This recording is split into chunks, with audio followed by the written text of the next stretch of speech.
Alright, in this tutorial we are going to explore sound with Unity. As you have already experienced with creating Pano tours, sound can add a lot to the immersion.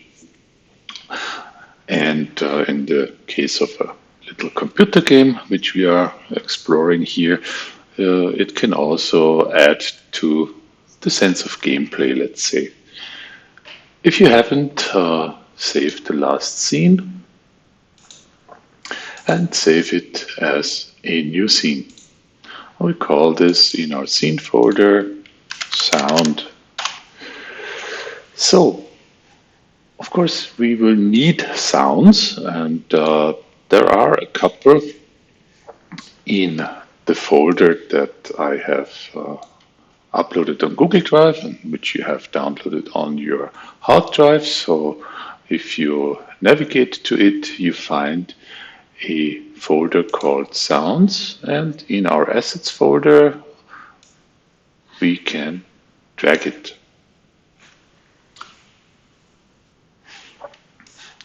With that done, we have a couple of sounds here. So one is called DS Ambience and one other is Thud Sound Effect. Again, always feel encouraged to bring in your own sounds, giving your own explorations a more individual character. But otherwise, whatever sounds you choose here will still work following these methods. Now, remember, if we play, then it's a quiet affair. Easiest way to bring sound into our scene is by simply selecting a sound file and dragging it into our hierarchy. And in the inspector, it tells us what the audio clip is called, where the output is going to happen. By default, it's just the device our editor runs on. Then there are a couple of settings, and the most important is play on awake, meaning it would play once we start our game. And then there's a pitch setting, so you can slide this left or right. If it's too high pitch to the left, if it's too low to the right. And then there is a graph that shows us the volume roll off, meaning at this position here, we now have a sound source, and the further away the fainter our sun will become. So here we still hear it a little bit at a distance of say 50, and then it would become really, really faint. We can change the minimum distance and the maximum distance. Say we have a really large scene and we want to hear it very far, so we could say we hear it 1,000 units, and the minimum distance tells us essentially from where the sound is broadcasted, or let's say allows us to define an area where we will always hear it more strongly, so that the graph responds to, say, for instance, if we hit 10, then it moves to the right. If we hit 50, it's going to be heard everywhere.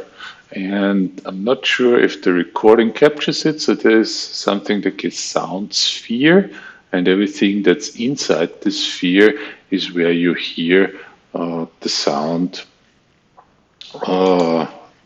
at the highest possible volume. So I'm going to set it to 25. That should be good enough. If I hit play, I should hear the sound, but I'm not sure if you can hear it. I can. So that's all right.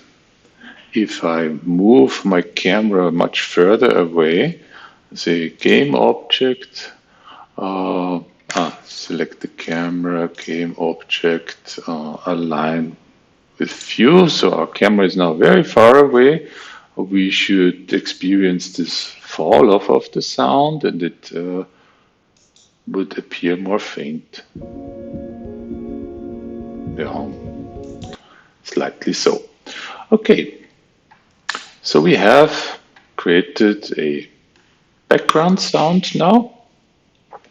And now what I would like to do is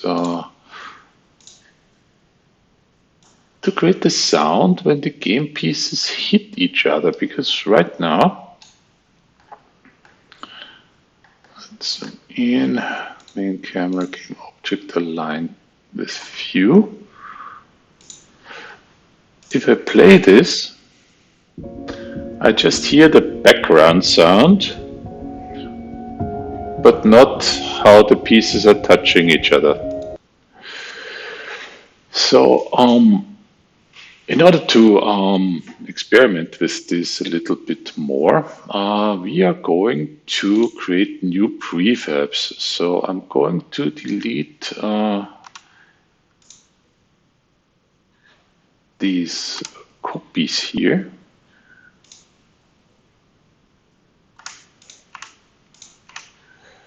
Of our game pieces, and going to our prefabs folder and bring in one of the prefabs. Make sure that's in the 000 position.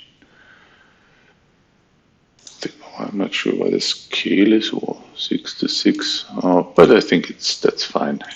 No, these are the game pieces. Okay, yeah.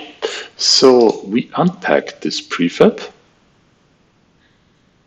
unpack completely. We get the individual cubes, delete every cube except one, and we can also drag this then out of the hierarchy by simply dragging it out of the parent, rather, by simply dragging it outside. So it's now not a child of anything anymore. And perhaps I save this.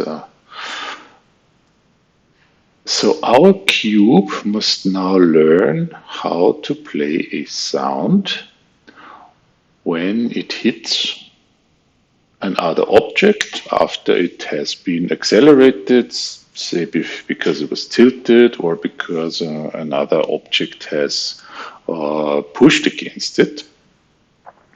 So if the hierarchy is too expanded, you can collapse certain parts like the box collider and the material until you see this add component. And the component we need here is also something we need to import first. So let's go to our assets folder, back to the folder we have downloaded from our Google Drive, and there is one called Unity Scripts. So we take that and we drag it into our assets folder. Unity is processing these scripts, and let's see what we find when we open that. So these are scripts. Unity can be programmed to do very, very many things, and scripting is one of the ways that allows us to, for instance, alter the characteristics or behavior of game objects. So here we have a script called impact sound, and when we click it once, we find that it needs an audio source, and then we find some code here. We can also double click this impact sound Visual Studio will open, something you have installed when you installed Unity. And there we see how such a script looks. So due to the brevity of this semester, we will not be able to explore scripting, but once you are past the fundamentals with Unity, you may want to explore it because it gives you so many more options when creating interactive experiences. May they be screen-based, may they be in VR, may they be in AR, or whatever else. So looking at that script here, we have a first portion that tells the script in simple terms which resources it should use. Then what kind of script it is and how it's called. So it's a mono behavior and it's an impact sound that seeks a public variable. So the variables are in the script, and one variable is the audio source we wanted to play. And then we have a function that when a collision is detected on collision enter,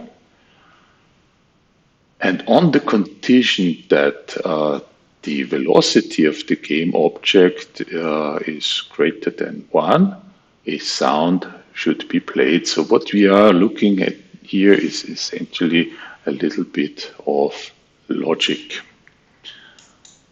The way scripts work is by attaching them to game objects. So this cube here is one we will rename in order to avoid confusion. So call it D for domino, concrete 2, because that's the material name.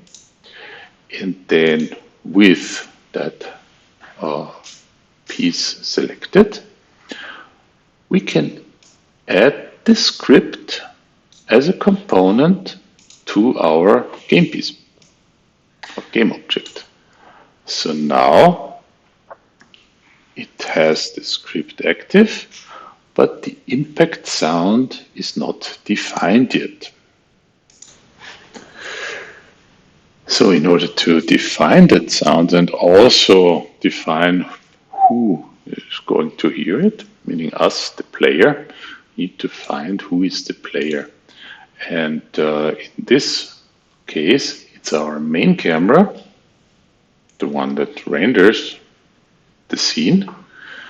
So this main camera should know which sound to play in a way.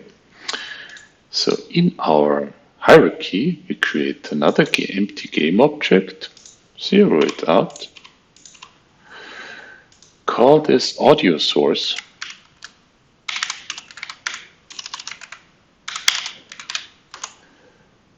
and then we go to our sounds and we add this thud sound effect to the audio source.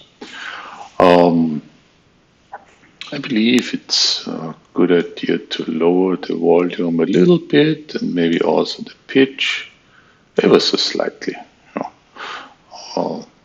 That's something I remember from testing. Well, to start with, we can also give it full volume. Again, you have these sliders and be aware of them to fine tune the strength and pitch of your sound.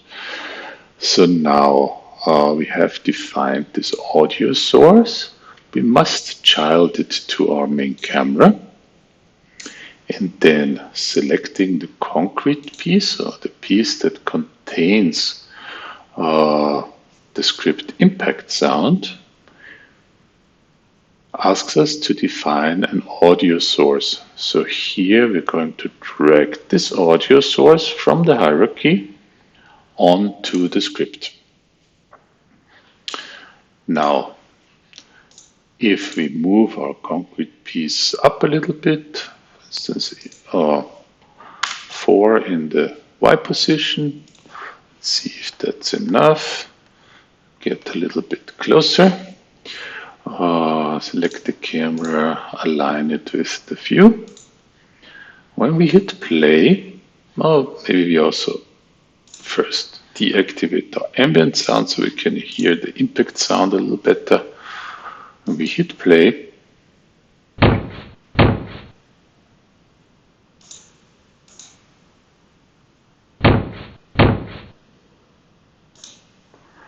we hear the impact sound. So I'm not sure if the game audio is coming across. If it did, you may have noticed a slight lag. Maybe that's just my computer or because I'm recording, not sure. Let's now select the piece again, put it on the ground,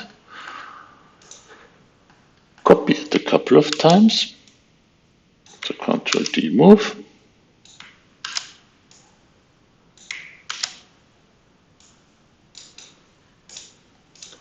Tilt the first one with our rotation tool. Take the game view, scene view, main camera, game object align with view, and play.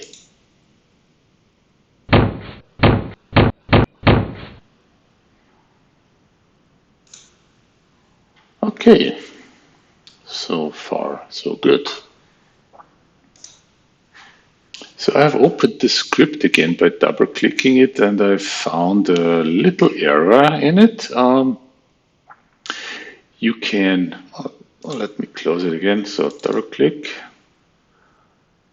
I found that this relative velocity is too low, so 0.1 actually was a little typo. We can change this to 1, as can you. Then we save. So we have made a modification to the script that now asks for a velocity that is much greater. So 0.1 versus 1 is 10 times greater. So only if an object moves rather fast, then the sound will play. And maybe that was the reason for the delay. So we save, we close. Unity processes the script again. You can quickly check it out. So here the velocity magnitude is now 1 if you play.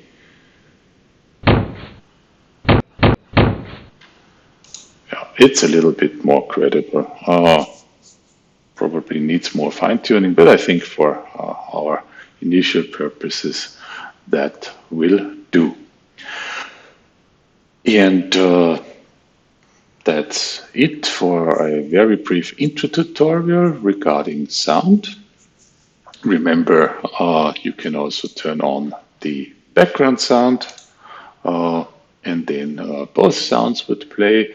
Remember that you can change the volume of the input sound to be a little bit fainter. So if I play now, we hear the background sound and the impact sounds.